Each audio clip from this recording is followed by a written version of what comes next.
En effet, ce programme Pacte 6, qui s'achève le 31 décembre 2025,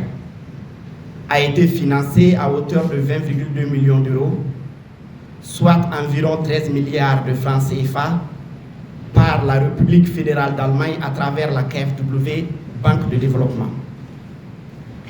Il a découlé de la volonté de la République fédérale d'Allemagne de contribuer d'une part à l'approfondissement du processus de décentralisation au Mali et d'autre part de contribuer au renforcement des mécanismes de contrôle nationaux. Le dit programme a été structuré en deux composantes, à savoir la composante 1 ayant cofinancé des droits de tirage en faveur des collectivités territoriales a été mise en œuvre par l'Agence nationale d'investissement des collectivités territoriales, ANICT. La composante 2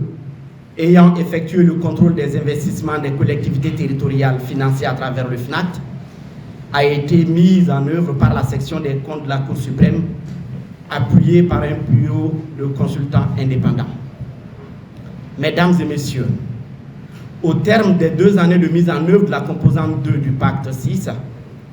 les contrôles des investissements réalisés à travers le FNACT ont été effectués dans 293 collectivités territoriales dans les anciennes régions de Caille, Koulikoro,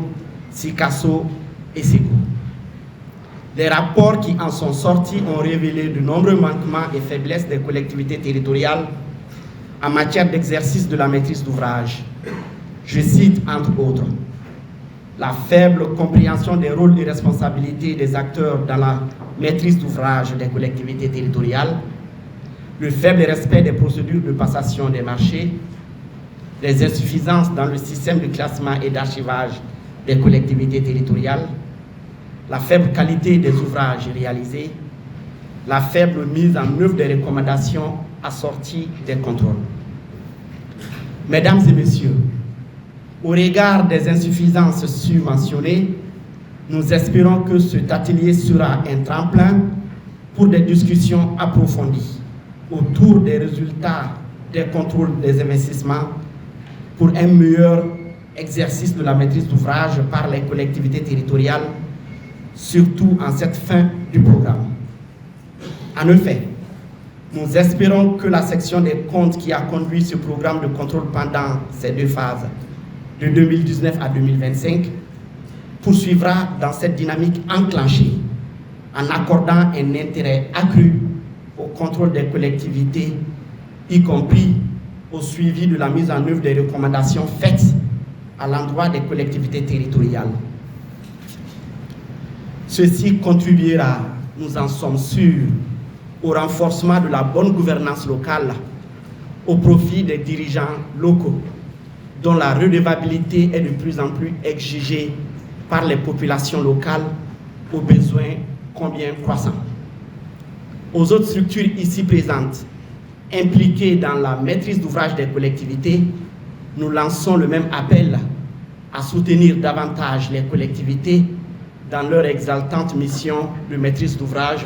du développement. Mesdames et messieurs, je ne saurais terminer cette allocution sans remercier Monsieur le Président de la section des comptes de la Cour suprême et l'ensemble de ses collaborateurs,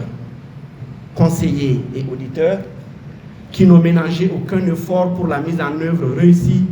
des 2 phases de ce programme de contrôle. Mes sincères remerciements vont à l'endroit de l'équipe de l'assistance technique qui a abattu, en collaboration avec la section des comptes,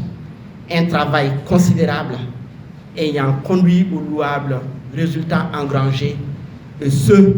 dans des conditions souvent difficiles sur le terrain. Je n'oublie pas de remercier les services centraux ici présents, dont les démembrements régionaux et locaux